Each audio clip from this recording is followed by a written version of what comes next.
TSP news में आपका हार्दिक स्वागत है। टीएसपी एरिया की सभी लेटेस्ट न्यूज की अपडेट के लिए हमारे चैनल को सब्सक्राइब करें और अपने दोस्तों को हमारे चैनल की लिंक शेयर करें। धन्यवाद। धरियावद विधानसभा में बीएपी विधायक थावरचंद डामोर की जीत के बाद से ही किसानों को सौगात देने के लिए कृषि मंडी खुलवाने को लेकर प्राथमिकता है। विधायक का धरियावद विधानसभा में प्रमुख व पहला मुद्दा कृषि मंडी खुलवाना है, जिससे किसानों को उनकी लागत का रुपया मिले। कृषि मंडी को लेकर आज प्रतापगढ़ मंडी सेक्रेटरी जवाहरलाल नागर ने दौरा कर चर्चा की। धरियावद में कृषि मंडी को लेकर लंबे समय से विवाद चल रहा है। आपको अभी इस राजस्थान क्षेत्र के धरियावद विधानसभा क्षेत्र के विधायक बने हैं, अब इस कृषि मंडी को लेकर आप क्या कार्रवाई करोगे? जी, सबसे पहले आपके चैनल को जोहार। मैं ही नहीं, हमारी पूरी टीम पिछले 4 सालों से प्रयासरत है। कृषि मंडी की घोषणा 1998 के आसपास हुई थी और 2001 के अंदर स्टे लाया गया। अब आज तक दुख इस बात का कि यहाँ तो सरकार और यहाँ तो प्रशासन कोई न कोई उदासीन रहा, यहाँ कोई जनप्रतिनिधि उदासीन रहा कि उन्होंने 2021 से अभी तक का प्रयास क्यों नहीं किया। अब तक कोर्ट में लंबित मामला है, जिसके लिए प्रयास किया होता तो आज तक कितने किसानों को नुकसान हुआ होगा।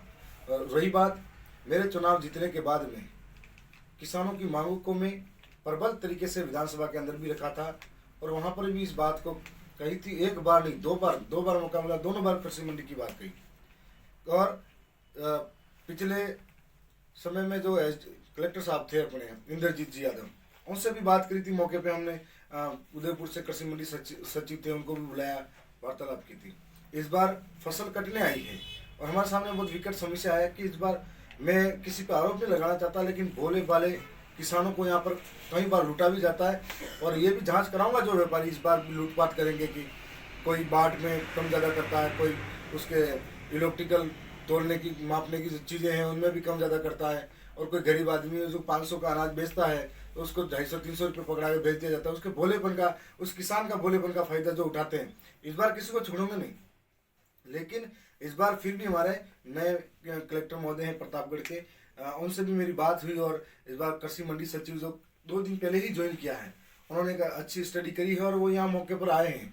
हमने सब में मिलकर इसको मौका मुआवना किया है। और हमारे सामने एक विकट समस्या भी है कि मान लो 4-5 दिन बाद फसलें कटेगी और बेचने के लिए बाजारों में चली जाएगी, तो हमें वो उचित दाम दिलवाना है। तो उसके लिए 3 सब सेंटर हैं, 3 के अलावा 2 की और हम डिमांड करेंगे कलेक्टर साहब से और प्रॉपर तरीके से उनको चलवाएंगे। और इस बार हम कोशिश करेंगे कोर्ट का स्टे जल्दी हटे, उससे पहले ये प्रयास रहेगा कि सारे किसानों को ये कृषि मंडी का लाभ मिल सके।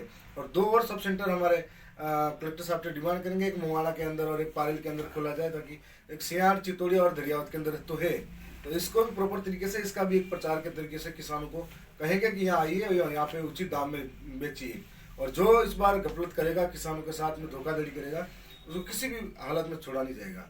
मैं पुनः आपके चैनल को जोहार करता हूँ और इस मामले को आप सरकार तक पहुँचाए, ये मेरी ये उम्मीद है आपसे। धन्यवाद। आपके चैनल को जोहार। अगर इस बार किसानों के साथ न्याय नहीं होता है, उनको उचित दाम पर उनके भाव जो अनाज है उसका नहीं मिलता है, तो इस बार किसानों में रोष भी व्याप्त है। और मैं आपको बता रहा हूँ कि सारे किसान सड़कों पे आएंगे, आंदोलन भी करेंगे। और ये प्रशासन से फिर से चेतावनी भी है कि किसानों का जो मेहनत करके पसीने से अन्न उगाते हैं, उन किसानों के साथ में सब्र का इम्तिहान मत लो। वो किसान जमीन चीर के अन्न उगा सकता है तो सरकार और सरकार के नुमाइंदों को भी झुका सकते हैं। इसलिए हम यही चाहते हैं कि जल्द से जल्द समाधान हो, नहीं तो 10 तारीख के बाद में हम अलग स्टेप करेंगे इसके लिए।